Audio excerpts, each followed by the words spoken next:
కొంచెం బయటకు వద్దాం ఎంఎస్ రాజు గారు. ఇప్పుడు మామూలుగా ఎంఎస్ రాజు గారి సినిమాలన్నీ కూడా ఎట్లా ఉంటాయనంటే బ్లాక్ బస్టర్స్ ఇచ్చిన ఎంఎస్ రాజు గారు ఆ టైంలో పక్కన ఎవరు హీరో సినిమా ఉంది, ఈ పక్కన ఎవరు ఏ హీరో సినిమా ఉంది అనేది ఆలోచించకుండా ఆ రోజు వర్షం సినిమా బయటికి తీసుకొచ్చారు. చిరంజీవి ఇటు పక్క బాలకృష్ణ, ఆ రోజు సినిమా అవి రెండు. వర్షం వాళ్ళిద్దరికంటే సూపర్ డూపర్ హిట్ అయింది. అంటే మీరు ఆలోచించలేదా వాళ్ళకి ఇబ్బంది కలుగుతోందేమో మనం వదలటం వల్ల? అదే వాళ్ళకి ఇబ్బంది కదా, నాకు ఇబ్బంది కలుగుతుంది. వాళ్ళకి ఇబ్బంది కలుగుతుంది. ఎంఎస్ రాజు గారి సినిమా తీసారు. ఎంఎస్ రాజు గారు కాదు కానండి, it was a daring step actually. డేరింగే. It was not an easy decision. ఏదో మనం ఏదో యారగెంట్గా మాట్లాడే ఉద్దేశం నాకైతే లేదు, ఎప్పుడు నాకు యారగెన్స్ అయితే లేదు. కానీ ఏంటంటే అది ఒక ధైర్యంగా చేశానండి అంతే. ఎప్పుడు ఆ ధైర్యమే నన్ను ముందుకు తీసుకెళ్తూ ఉంటుంది. ఆ ధైర్యంగా చేశాను అంటే ఆ రెండు ఫిల్మ్స్ కూడా ఆడతాయి, మందు కూడా ఆడుతున్నాను ఉద్దేశం తప్ప. సో మూడు ఆడతాయన్న ఉద్దేశమే తప్ప నాకు వేరే కైండ్ ఆఫ్ ఉద్దేశం కాదు. రైట్. సంక్రాంతి రాజుగా మీ ప్రతి సినిమా ఒక ఉత్సవంలా ఉండేది. కానీ ఈ మధ్యకాలంలో సంక్రాంతి సినిమాలు ఏమి మీ దగ్గర నుంచి రావట్లేదు. ఏమన్నా కారణం ఉందా? మళ్ళీ వస్తాయని ఎక్స్పెక్ట్ చేయండి. అగాధ నుంచి మళ్ళీ మొదలెడతాను అంతే. అగాధంలోంచి మళ్ళీ పైకి లేస్తాను అంటారా? అనుకోవచ్చు అట్లా. అంతే. ఒక మాస్ హీరోని పైకి తీసుకొచ్చినా, ఒక క్లాస్ హీరోని పైకి తీసుకొచ్చినా అంటే వాళ్ళకి ఆ ఇమేజ్ తీసుకొస్తే అది ఎంఎస్ రాజు గారి ఘనతే. రైట్. ఒక్కడు సినిమా ద్వారా మహేష్ పైకి వచ్చాడు, ఆ తర్వాత ప్రభాస్ వర్షం సినిమా ద్వారా ఆయన పైకి వచ్చాడు, సిద్ధార్థ్, వెళ్ళిపోయిన ఉదయ్ కిరణ్. సో అందరూ కూడా మీ చేతుల మీదుగా ఒక ఇమేజ్ని క్రియేట్ చేసుకున్న హీరోలు అందరూ కూడా. ఆ హీరోలతో సినిమాలు ఎందుకని దూరంగా ఉంటున్నాయి? మీ నుంచి దూరం అయినాయా, వాళ్ళు మీ నుంచి దూరం అయ్యారా, మీరు వాళ్ళకి దూరం అయ్యారా? ఫస్ట్ థింగ్ నేను ఇందులో మీరు మాట్లాడిన దాంట్లో నాకు ఇష్టం లేని థింగ్ ఏంటంటే, నేను ఒకళ్ళు స్టార్ చేయడం అనేది రాంగ్ అండి. కదా, అందరూ కలిసికట్టుగా చేసిన సినిమాలు అవన్నీ ఎప్పుడు స్టార్ని ఎప్పుడు చేస్తాయంటే నేను చేయడం కాదండి, నా సంకల్పం, నా ఇంట్రెస్టు, ఆ క్యారెక్టర్కి ఇతను సరిపోతాడు, ఈ క్యారెక్టర్కి ఈయన సరిపోతాడు. బట్ అదే బ్లాక్ బస్టర్స్ అయినా. అదేనండి నేను చెప్పేది అదే. వాళ్ళకి అప్పుడు వాళ్ళకి స్టార్డమ్ అంత ఎక్కువ లేకపోయినా కూడా వాళ్ళు స్టార్లు అవడానికి కారణం సినిమాలో ఉన్న కంటెంట్ అనేది first we have to realise. Right. ఆ కంటెంట్ మేము క్రియేట్ చేసిందే, అంతే, నో డౌట్. సో దానివల్ల ఎంఎస్ రాజు గారు చేశారంటారు తప్ప content has taken and made them stars. తర్వాత వాళ్ళకి దూరం అయ్యామా తర్వాత దగ్గర అయ్యామా అనేది కాదండి క్వశ్చన్ ఇక్కడ. ఇప్పుడు నేను మహేష్ బాబు బాగా క్లోజ్గా ఉంటాం, ఇప్పటికి నేను ప్రభాస్ క్లోజ్గా ఉంటాం, నేను మీ మిగతా హీరోలు వెంకటేష్ బాబు క్లోజ్గా ఉంటాం. అలాగని చెప్పి ఆ క్లోజ్నెస్ని యూజ్ చేసుకుని ఏ కథ పడితే ఆ కథ ప్రతి 6 నెలలకు సినిమా తీసేద్దాం అనే ఇంట్రెస్ట్ ఎంఎస్ రాజు గారికి నాకు ఉండదు, వాళ్ళకి ఉండదు. మనం ఎప్పుడు మంచి కంటెంట్ పట్టుకొస్తాము అనే ఉద్దేశంతో వాళ్ళు ఉంటారు. మనం కూడా ఏదైనా మంచి కంటెంట్ దొరుకుతుంది అనేది మనం కూడా యాక్చువల్గా విల్ బి వెయిటింగ్. ఆ వెయిటింగ్లో కొన్ని సంవత్సరాలు గడిచిపోతూ ఉండొచ్చు, లేదంటే నేను వేరే రూట్లో వెళ్ళి ఉండొచ్చు, వాళ్ళందరూ వేరే రూట్లో వెళ్ళి ఉండొచ్చు తప్ప ఇందులో మిస్అండర్స్టాండింగ్స్ కానీ ఏం లేవు, ఇబ్బందులు కానీ ఏ విధంగానూ ఉండవండి. మీరు ఇందాకట్లో చాలా మనం మాట్లాడుతున్నప్పుడు దేవీపుత్రుడు సినిమా గురించి కొంచెం కొన్ని మాట్లాడుకున్నాం. దేవీపుత్రుడు సినిమా విషయంకి వస్తే కనుక 2001లోనే అసలు ఆ గ్రాఫిక్స్ తీసుకురావటం కానీ విఎఫ్ఎక్స్ కానీ తెలుగు సినీ ఇండస్ట్రీకి పరిచయం చేసిన మొదటి వ్యక్తి మీరు. నేను యాక్చువల్గా ఫస్ట్ అమ్మోరు నా ఫ్రెండ్, సరే ఆయన మన కోడి రామకృష్ణ గారితో కలిసి చేసిన శ్యాంప్రసాద్ రెడ్డి గారు, దాంట్లో కొంచెం ఉంటాయి బట్ చాలా ఎఫెక్టివ్గా ఉంటాయి. అవును. ఆ గ్రాఫిక్స్ అన్నీ కూడా they have done it in London. ఉన్నది 2-3 మినిట్సే. నేను దేవి ఫిలిము నేను ఎక్కడో అబ్రాడ్లో చేయకూడదు, ఇండియాలోనే చేయాలని, ఇండియాలో ఉన్న బెస్ట్ కంపెనీ బాంబేలో ఉంది. అప్పటికి మన హైదరాబాద్లో ఇన్ని కంపెనీస్ ఇప్పుడు ఉన్నట్టు అప్పుడు లేవు. So I went to Bombay. So Devi was the highest 26 నిమిషాలు గ్రాఫిక్స్ ఉన్న సినిమా అదే. అవును, 26 మినిట్స్ పాటు. దాని తర్వాత దేవిపుత్రుడు 40 మినిట్స్. అవును. ఎలా అవి ఎట్లా చేయగలిగారో, అసలు చేద్దామని ఆలోచన ఎందుకు వచ్చింది? అప్పుడు తెలుగు ఇండస్ట్రీలో మీరు తీసుకొచ్చింది అవే కదా. పాసిబిలిటీ కానీ సార్ అవన్నీ impossible to make, but somewhere it made possible. దాని పాసిబిలిటీకి వెళ్ళినాయండి. ఎంతో కృషి, ఎంతో దాని యొక్క పేషెన్స్, దాని మీద ఉన్న ఖర్చు అవన్నిటికీ తోడు మంచి మంచి టెక్నీషియన్స్ దొరకడం, మంచి మంచి గ్రాఫిక్స్ టీమ్ దొరకడం వల్ల అవన్నీ. ఇప్పుడు అగదాలో డిఎస్పి చేత ఏమన్నా మీరు బీట్లు ఏమన్నా వాడుకున్నారా? ఆయన ద్వారా ఏమన్నా బీట్స్ ఏమన్నా తీసుకున్నారా? లేదు ఏం లేదు ముట్టుకోలేదా? లేదు లేదు లేదు. ఏం లేదు. కానీ డిఎస్పి గారితో మంచి ఇది ఉంది కదా, ఇప్పటికీ కంటిన్యూ అవుతుంది. Yes yes yes yes. So ఆయన ఇచ్చే బ్యాక్గ్రౌండ్ మ్యూజిక్, బ్యాక్గ్రౌండ్ స్కోర్ చాలా ఇప్పటికీ చాలా సినిమాల్లో అవే బాగా నేను హిట్ అవుతున్న సందర్భాలు. అవునా అవునండి. అందరూ బాగా ఎదిగిపోయారు కదా, పెద్ద పెద్దోళ్ళు అయిపోయారు అందరూ. అంటే అలా అని కొట్టేకండి, పెద్ద పెద్దోళ్ళు అయిపోయారు కదా అందరూ. No it's like we should be very happy. నా పిల్లలందరూ పెద్దోళ్ళు అయ్యారు, బాగా ఉన్నారు. So there is no gap between you and gap ఎందుకు ఉంటుంది? There is no gap. అంటే మీడియాలో ఎట్లా, మీడియానే కాదు బట్ మామూలుగా సినిమా ఇండస్ట్రీలో కూడా రాజు గారు ఆయన్ని పక్కన పెట్టేశాడు, ఈయన పక్కన పెట్టేశారు. అది రొటీన్. కానీ రాజు గారి ఐడియాలజీ వేరు, ఆయన ఎవరితో ఇప్పుడు ఏ రకంగా ఆయన అనుకున్న సినిమా తీస్తారో అది వేరుగా ఉంటుంది. ఇది కరెక్ట్. ఇది కరెక్ట్. కానీ ఒకటి ఫ్లాప్ అయిన సినిమా తర్వాత, దేవిపుత్రుడు ఫ్లాప్ అయిన తర్వాత వెంకటేష్ గారితో కొంచెం ఏదో అనుబంధం దెబ్బతిన్నది కొన్ని మాట్లాడారు మీరు. నేను ఆ మాటలు ఎందుకు వస్తున్నాయి అనేదే కొంచెం. 3 రోజుల క్రితం కూడా వి మెట్ అట్ రామోజీ ఫిల్మ్ సిటీ, గంటలు మాడుకున్నాం. అదే ఉండదండి. అది అసలు నాతో గొడవ పెట్టుకునే కైండ్ ఆఫ్ మనిషిని అయితే నేను కాను. అది అది చాలా క్లియర్. అంటే వాళ్ళ మీద కోపంతోనే మనసంతా నువ్వే సినిమా తీసి వచ్చారు. వాళ్ళ మీద కోపంతో కూడా దేవిపుత్రుడు మంచి సినిమా చేయలేకపోయాను. ఆ సంవత్సరమే మళ్ళీ ఒక బ్లాక్ బస్టర్ కొట్టాలని ఉద్దేశంతో చేసిందండి. ఆ కసి ఇప్పుడు కనిపించట్లేదు ఎందుకన్నా? ఇప్పుడా అనిపిస్తుంది కదా. ఇప్పుడు ఈ సినిమా ఇక్కడి నుంచి మొదలెడతారు. ఈ సినిమా అగదా నుంచి మొదలెడతారు, మళ్ళీ అగదా నుంచి మధ్యలో గ్యాప్. అదే ఆ gap, there is a gap. So there is a gap. Why that gap? It is time. ఎందుకు ఆ టైం? ఇందాక కొన్ని సందర్భాల్లో సౌందర్య గారి గురించి మాట్లాడారు. ఏదో ఆవిడకి మీకు మధ్యన పారితోషికం విషయంలో ఏదో కొంచెం గొడవ వచ్చింది, అందుకునే ఆవిడ ఏదో పక్కన పెట్టారు అన్న ఏవో కొంచెం క్లారిటీ. అయ్యో అస్సలు పాపం తను ఎక్కడుందో కానీ she was such a wonderful girl అండి. అసలు ఆవిడతో ఎవరు గొడవ పెట్టుకుంటారు, నాతో ఎవరు గొడవ పెట్టుకుంటారు, ఎందుకు గొడవ పెట్టుకుంటారు? అవన్నీ రెమ్యునరేషన్ దగ్గర మాకు ఇప్పుడు ఏ సినిమాకి ఎవరు తెచ్చుకోలేదండి అసలు. వర్షం, నువ్వు వస్తానంటే నేను వద్దంటానా, ఇలాంటి బ్లాక్ బస్టర్స్ తీసుకున్న తర్వాత ఏదో ఒకానొక టైంలో ఎంఎస్ రాజు గారు కొంచెం ఆర్థికంగా కొంత నష్టాలు చవి చూశారు. సో అందుకనే కొంచెం ఈ సినిమాలకి వాటికి కొంచెం దూరంగా వెళ్ళి గ్యాప్ అయితే వచ్చిందండి. అది ఆర్థిక నష్టం వల్ల లేదా వేరే ఇష్యూస్ అనేది పక్కన పెడితే గ్యాప్. ఇండస్ట్రీలో మిమ్మల్ని ఏమన్నా పక్కన పెట్టారా?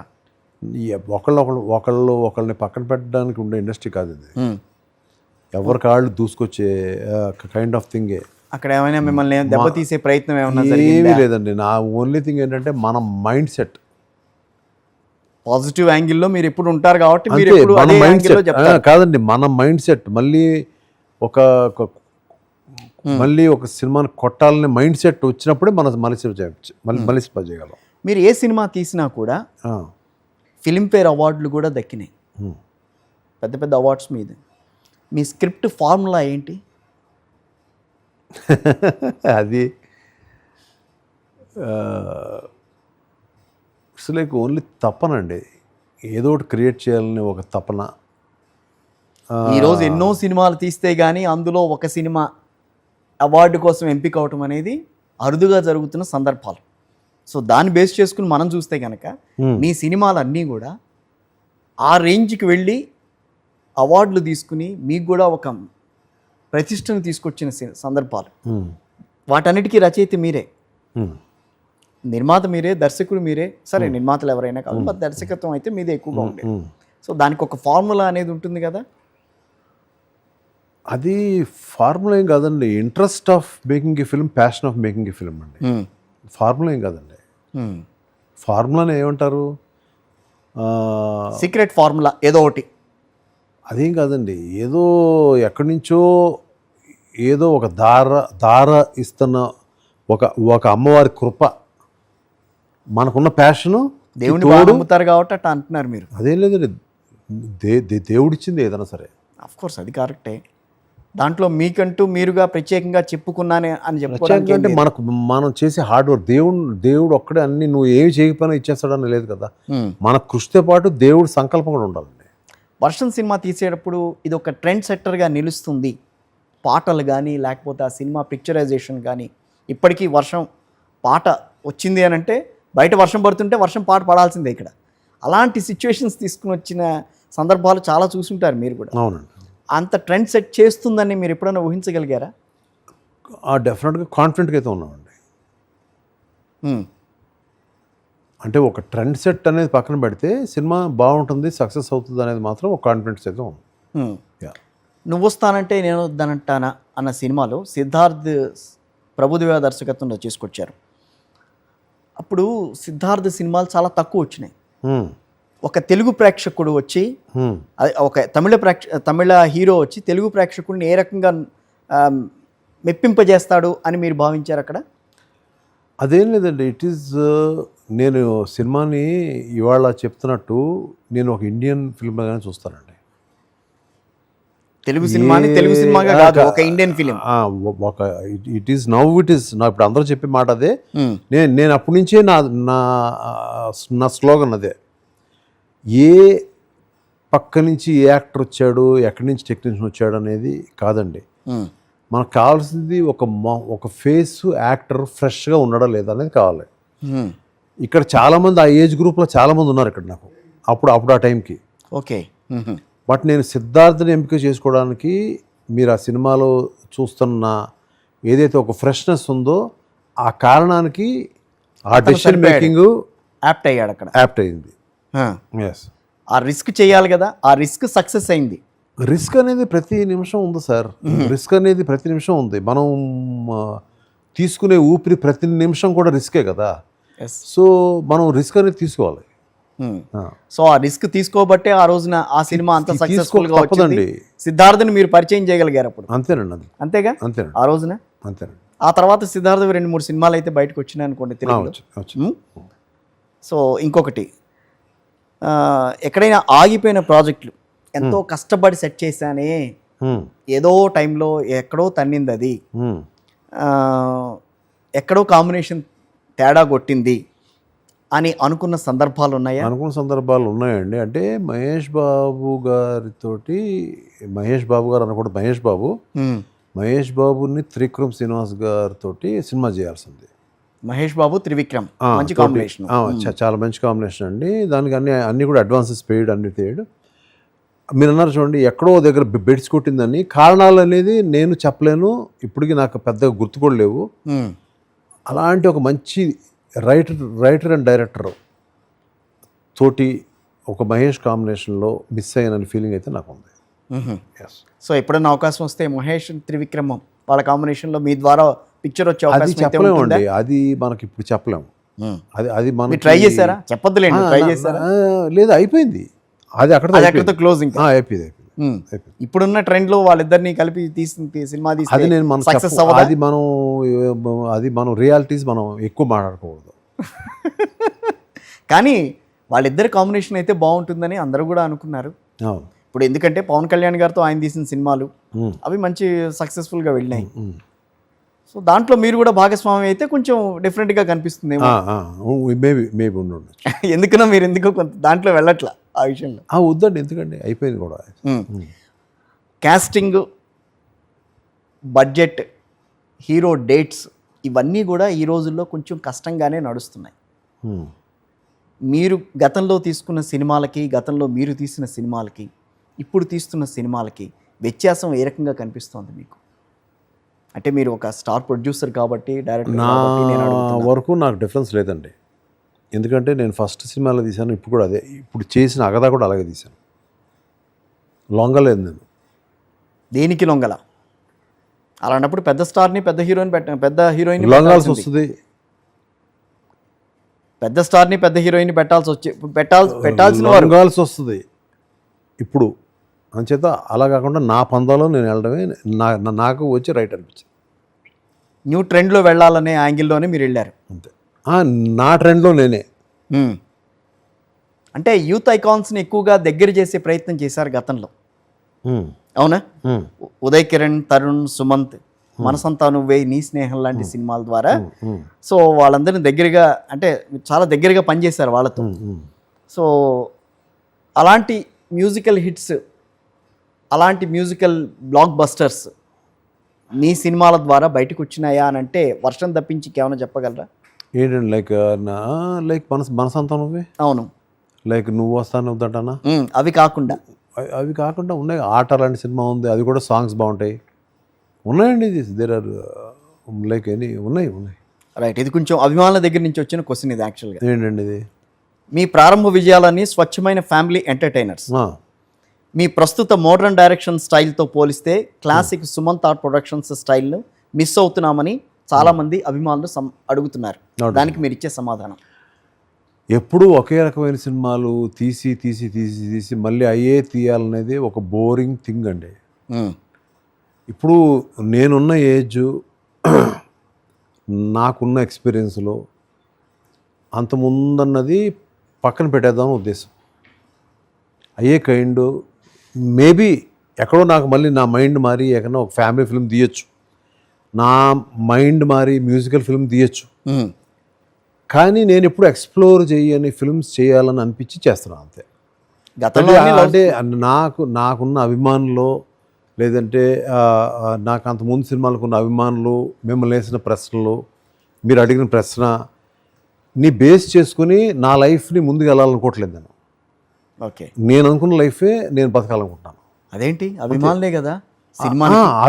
కాదండి, అభిమానులు ఇప్పుడు ఫర్ ఎగ్జాంపుల్ ఎలా ఉంటుందంటే, అభిమానులే ఒక్కడు ఫిలిము రిలీజ్ అవ్వకముందు సాహసం పాట ఉంది కదా, సాహసం పాట ఏంటి మహేష్ బాబుకి అని చాలామంది నాకు ఫోన్లు చేశారు. ఇంటర్వల్ ముందు వస్తుంట కదా సార్, ఇంటర్వల్ ముందు డ్యూట్ వేయాలి కదా సార్ అన్నారు. నోరు మూసి ఫోన్ పెట్టన్నా, జీప్లో వెళ్తున్న సాంగ్. వాళ్ళ ప్రకారం మనం వెళ్ళాం కదా అంటున్నాను సార్.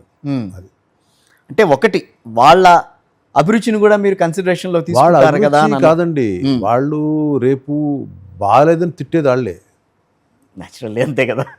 అంచేత మనం అన్నీ కూడా మనం ఏమనుకుంటామో అది చూసి వాళ్ళు ఇదిగో కొత్తగా తీశారు రాజు గారు అని అనిపించుకునేలా చేయడమే నా యొక్క ధ్యేయం. అందరూ చెప్పినట్టు చేస్తే నేను I will not be MS Raju. Yes, love కథలు ఎక్కువగా, అంటే ప్రేమ కథలను ఎక్కువగా మీరు తీసుకొచ్చారు.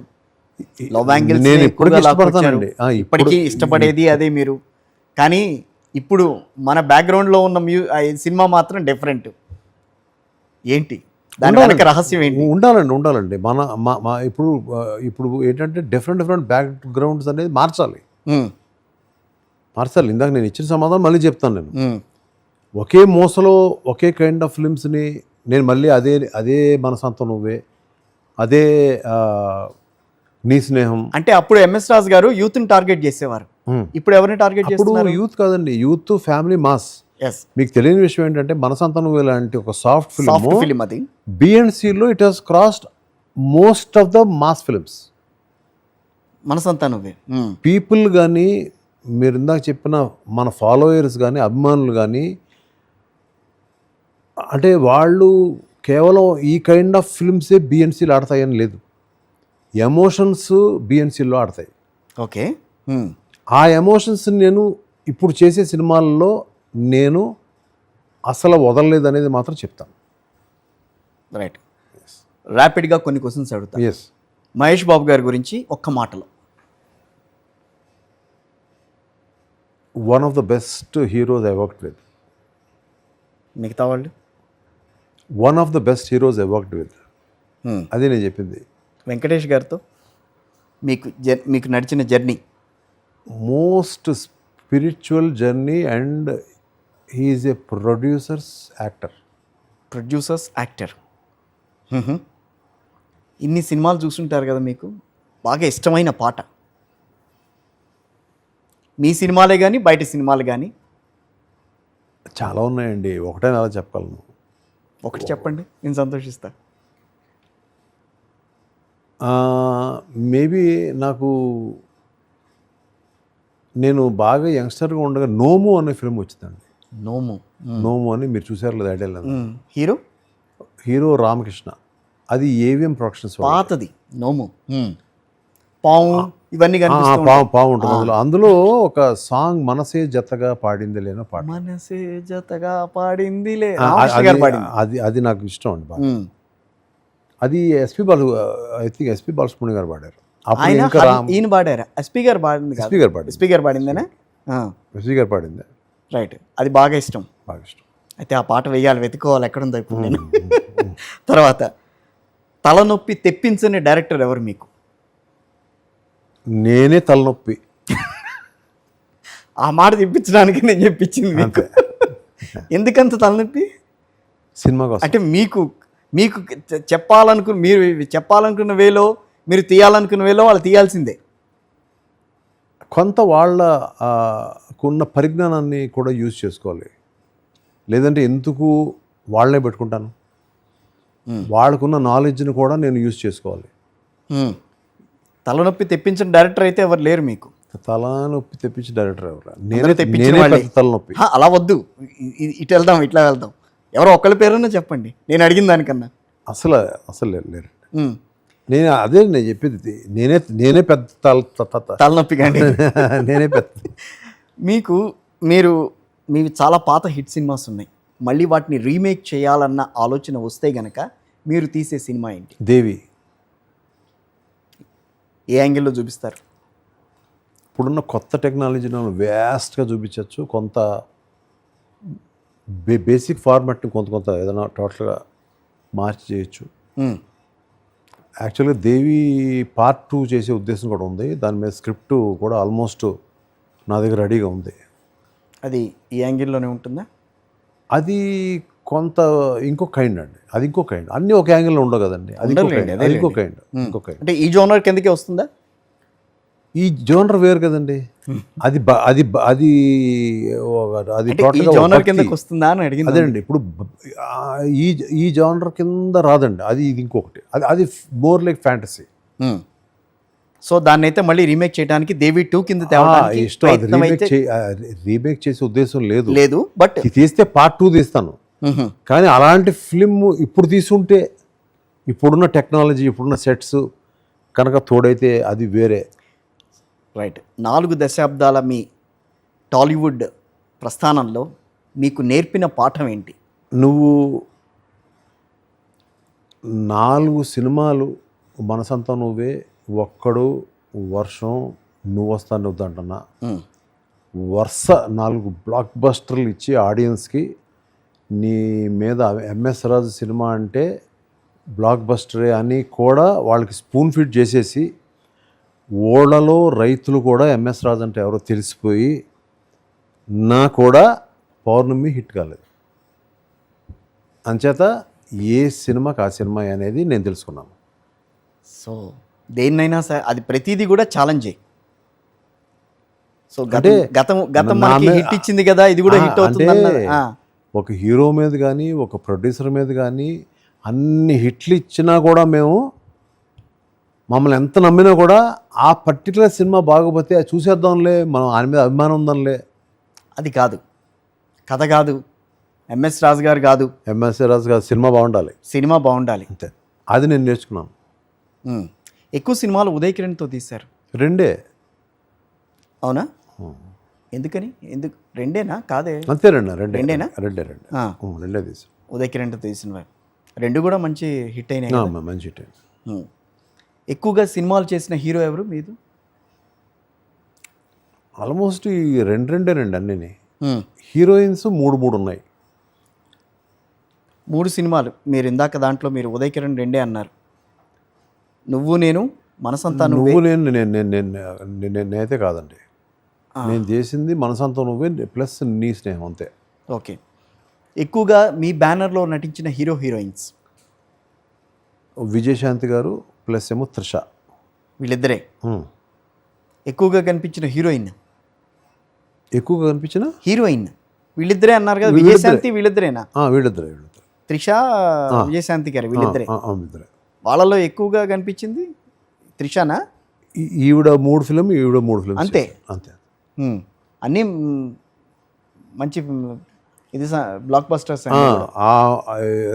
అది మూడో సినిమా విజయశాంతి గారిది ఫ్లాపు, మూడో సినిమా త్రిషాది ఫ్లాపు.